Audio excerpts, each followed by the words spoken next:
Bonjour, Paul Molac, vous étiez il y a quelques jours en voyage en Irlande avec Manuel Valls, le Premier ministre. Qu'est-ce que vous avez tiré de ce voyage? Alors je dirais qu'il y a trois temps forts. Le premier, puisque ça a duré à peu près, c'était un voyage qui a duré à peu près une journée.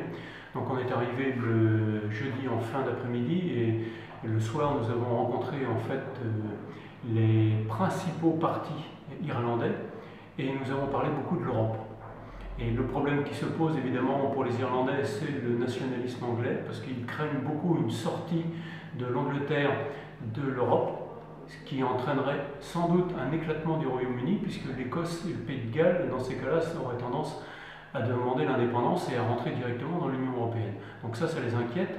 Autre chose qui les inquiétait, c'est qu'aujourd'hui, ils sont plus dans une logique d'avoir une Europe un peu plus sociale, un peu plus intégrée. Ils sont moins sur un système libéral et donc ils estiment qu'il faudrait un rééquilibrage entre l'Europe, disons, menée par l'Allemagne et l'Europe menée par la France, vers quelque chose de plus social, vers certainement une économie aussi sans doute un peu plus intégrée.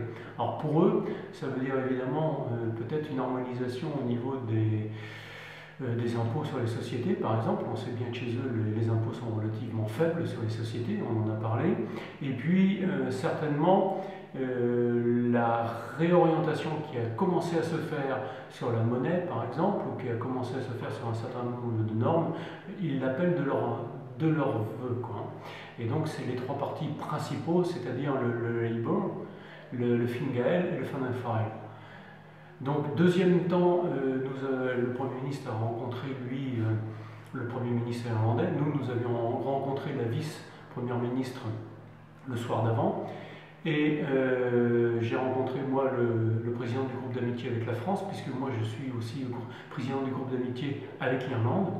Donc, nous avons parlé alors, essentiellement de culture, puisque, évidemment, le Festival de l'Orient, l'année dernière, c'était l'année de l'Irlande. Donc le président irlandais était venu à Lorient, donc on en a parlé. On a parlé aussi des relations touristiques, puisque la destination de l'Irlande est une grande destination à la fois en Bretagne et en France. Et en même temps, pour les Irlandais, la Bretagne est une destination où on les retrouve beaucoup et j'allais dire assez naturelle quand ils viennent en France. Donc cet aspect-là. Et puis le midi, avant de repartir, en fait, nous avons trouvé un certain nombre d'investisseurs irlandais, dont quelqu'un qui va racheter des usines Lafarge, et on a échangé sur le modèle social.